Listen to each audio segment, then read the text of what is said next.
2004 में मुझे परमेश्वर ने चुना और प्रभु में मैं आया। 2002-2003 में मैं अपनी पढ़ाई खत्म करके मैं जलंधर में आ चुका था। मेरे दादाजी को कैंसर हो गया था। उस वक़्त बहुत पीड़ा में थे और वो एक इनकम टैक्स के विभाग के ऑफिसर थे मेरे दादाजी। उस समय मेरे परिवार वालों को किसी ने बोला कि ये मसीह लोग, क्रिश्चियन लोग जो है प्रार्थना करके कैंसर को भी ठीक करते हैं, तो उनको बुलाए और प्रार्थना करें। परंतु मैंने इस बात में कोई भी इंटरेस्ट नहीं लिया। इन बातों से मैं दूर रहा। परंतु मेरे परिवार वाले मेरे दादा के लिए प्रार्थना करने के लिए वो मसीह लोगों के पास जाते थे। परंतु मेरे दादाजी के परिवार ने परमेश्वर पर विश्वास नहीं किया। कुछ समय के बाद मेरे माता पिता भी प्रार्थना में चर्च में जाने लगे, परंतु मैंने उसका विरोध किया और मैंने खुद कहा कि आप प्रार्थना में जाना बंद करो, चर्च जाना बंद करो, आप बिल्कुल मत जाओ, क्योंकि हमारे घर में खुद ही इतने बड़े मंदिर है, क्योंकि मैं खुद ही पूजा पाठ करता था। और परंतु मैंने मेरे पापा को बोला कि आप मत जाओ, कि ये ईसाई लोग धर्म बदलते हैं। परंतु उस समय मुझे पता नहीं था यीशु मसीह धर्म नहीं परंतु जीवन को बदलता है, और मुझे बाद में पता चला। मैंने अपने परिवार वालों को इतना मजबूर किया और कहा कि कोई नहीं चर्च जाएगा, और मैंने ही उनको चर्च जाने से, प्रार्थना करने से बिल्कुल मना कर दिया, बंद कर दिया, और वो लोग नहीं गए और घर में रुके। परंतु मेरे साथ एक घटना घटी। 2004 में मुझे कुत्ते ने काट लिया, जिसके कारण से मैं मानसिक तनाव में हो गया।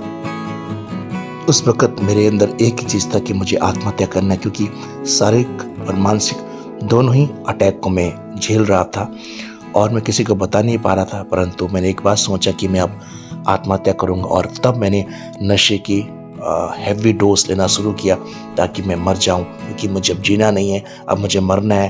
क्योंकि मैंने सब कुछ छोड़ दिया था, अधर्म की बात करना छोड़ दिया, ईश्वर की बात करना छोड़ दिया, क्योंकि मुझे एक ही मकसद था कि मुझे अब सुसाइड करना है, मरना है, कोई कुछ नहीं है। बिल्कुल हार चुका था मैं नशा करने के लिए छत पे चढ़ जाता था।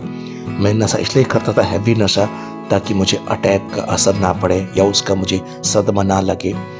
और जब मेरा भाई पर छत में आता था, उस वक्त मैं देखता था, तो उसके जाने के बाद मैं बहुत रोता था, क्योंकि मैं सोचता था कि कुछ समय के बाद मैं मर जाऊंगा, अपने भाई से दूर हो जाऊंगा, मैं देख भी नहीं पाऊंगा, क्योंकि मैं आत्महत्या करने वाला था। एक दिन मैंने हैवी नशा किया और मैंने सोच लिया कि अब मैं जो है मरूंगा, और मैं पूरा नशा करके घर में आया। और मेरा पूरा योजना बन चुका था कि मैं कौन से फाटक में जाऊंगा, कैसे मैं पहुंचूंगा और किस तरह से मेरी मौत होगी। मैंने पूरा योजना बना लिया था। और मैं नशा करके घर पहुंचा, दरवाज़ा खुला तो सामने एक परिवार, कपल बैठे हुए थे, जो एक हिंदू परिवार ही थे। वो मेरे मम्मी पापा के साथ उस समय जो प्रार्थना में जाते थे, तो उन्होंने मुझसे बातचीत करी और मेरे सामने वो बैठे। और मैं नशा कर चुका था, लेकिन मैं बात करना नहीं चाह रहा था, पर उन्होंने बोला कि बैठो, तुम इतने परेशान क्यों हैं। उन्होंने मुझसे बात करना शुरू किया। अब मुझे ना किसी से कोई बात करने का मन नहीं था, कोई भी इंटरेस्ट नहीं था। मैंने सोचा कि बस अब मैं कुछ बात ही नहीं करूंगा, पर उन्होंने मुझे रोका, बात करने के लिए बोला। उन्होंने बोला क्या हो गया, इतने धागे क्यों बांध रखा तूने शरीर में। तो मैंने बोला कि मेरे को ये प्रॉब्लम है, ये समस्या है। तो उन्होंने बोला कोई बात नहीं, तू चिंता क्यों करता है, मैं प्रार्थना करूंगा, हम मिलकर प्रार्थना करेंगे प्रभु यीशु मसीह से, तो ठीक हो जाएगा। फिर मैंने सोचा मरना तो मुझे है ही है, चलो मरने से पहले एक बार ट्राई कर लेता हूँ, क्या है देख लेता हूँ। और फिर वे नशे की हालत में रात को 8 बजे बाइक लेके मैं उनके घर पे गया, जहाँ पर प्रार्थना होती थी। मैं नशे की हालत में ही गया प्रार्थना के लिए, और जब उन्होंने मेरे सिर पे हाथ रख के प्रार्थना करी, तो मुझे झटका करंट लगा। उस करंट जब को मैंने महसूस किया, तो मुझे लग गया कि कुछ बात तो है प्रभु यीशु मसीह में, कुछ सामर्थ्य तो है प्रभु यीशु मसीह में। मुझे ये तो नहीं पता था कि मात्र परमेश्वर है, सच्चा खुदा है, मार्ग सत्य जीवन यही है, ये मुझे नहीं पता था। पर इतना पता चल चुका था कि कुछ बात तो है जो किसी में नहीं है, वो यीशु में है, क्योंकि झटका जो लगा मैं समझ गया कुछ सामर्थ्य है। ऐसा नहीं कि मैं ईश्वर को आस्था नहीं था, मेरा सब पर आस्था था, मैं सब पर विश्वास करता था, मैं सब जगह जाता था, क्योंकि मेरा परिवार इस धार्मिक कार्यों में हमेशा आगे रहा है, धार्मिक काम करने में हमेशा अव्वल रहा है। तो हर पूजा पाठ, हर क्षेत्र में मैं जाता था। पर जब ये बीमारी हुआ मुझे, जब मुश्किल दौर से गुजर रहा था, मैंने परख के देखा, मुझे कहीं पर कोई हल नहीं मिला। पर जब मैंने सोच लिया कि मैं मर जाऊंगा, तो कहीं उस वक्त प्रभु यीशु मसीह मेरी जिंदगी में एक हल, एक उपाय बन के आया। अगर वो बीमारी मुझे नहीं तोड़ता, तो शायद हो सकता है कि मैं यीशु मसीह में विश्वास नहीं कर पाता,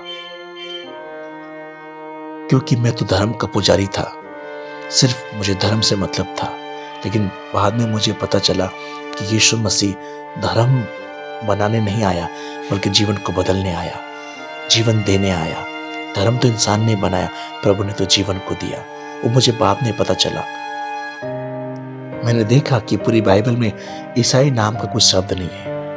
वहां तो सिर्फ जीवन का नाम है, सच का नाम है, पवित्रता का नाम है। जब हम प्रभु के पास आते हैं, तो उस वक्त सिर्फ दो चीज होता है, एक मेरा पाप, एक मैं, और वो परमेश्वर जिसे मैं प्रार्थना करता हूँ, जिसके साथ अपनी गलतियों को मानता हूँ। कोई भी ईसाई बोल के नहीं, प्रभु ने बोला कि तुम ईसाई बनो। मैंने गालियां दी मसीह लोगों को। मैंने कहा कि मेरे घर में प्रार्थना नहीं होनी चाहिए, दुआ नहीं होनी चाहिए, ये अच्छे नहीं। मैंने इनको बुरा भला बोला, लेकिन परमेश्वर ने मुझे ढूंढ लिया।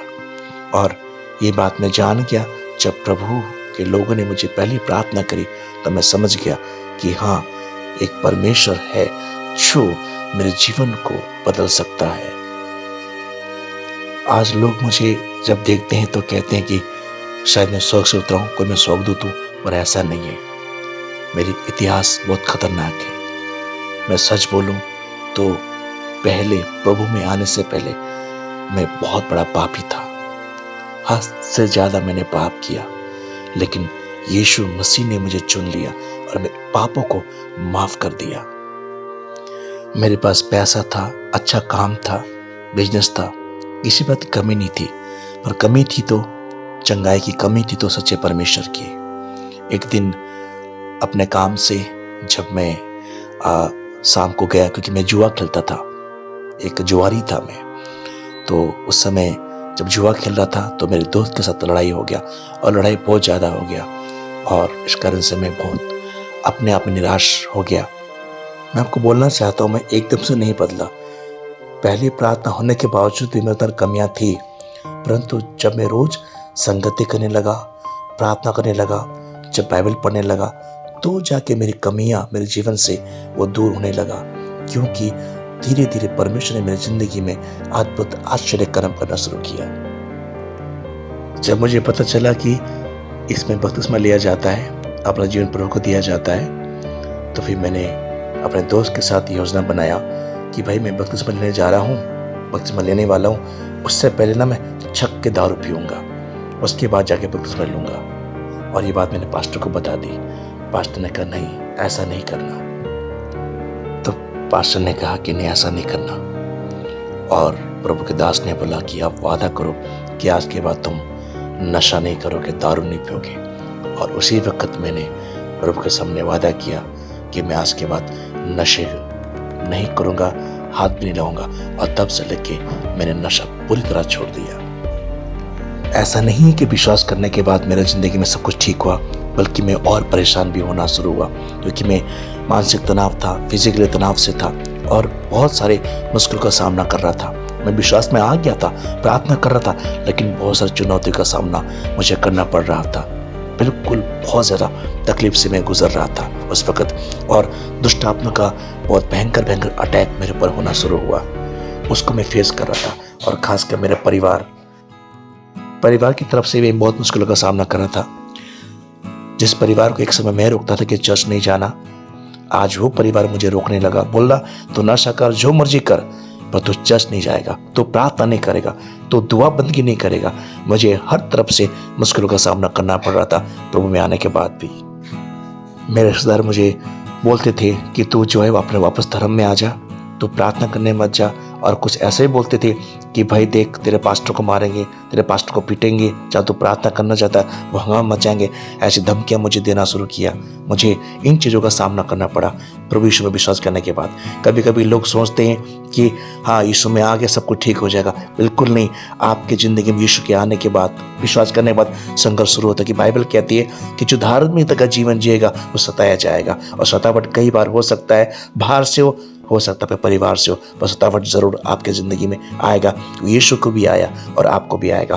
पर वहीं पर देखा जाता है कि आपका विश्वास कैसा है, आप कितने स्ट्रांग हैं प्रभु यीशु मसीह में। यीशु के पीछे आप चल रहे हैं या फिर छोड़ देंगे, ये आपके ऊपर है। मेरे कारण रोज घर में क्लेश होता था, लड़ाइयाँ होती थी, और लेकिन मैंने परमेश्वर को चख लिया था, परख लिया था कि यहोवा कैसा भला परमेश्वर है। मैंने यही डिसाइड किया कि मैं यीशु के पीछे चलूंगा, प्रभु की राहों में चलूंगा। कुछ लोग डर के, धमकी के कारण प्रभु को छोड़ के चले जाते हैं। उनका नींव कमजोर होता है, पर मेरा नींव प्रभु यीशु में मजबूत हो गया। मैं जानता था कि मेरे प्रभु ने मेरी जिंदगी में क्या किया है, मुझे कहाँ से कहाँ पहुंचाया है।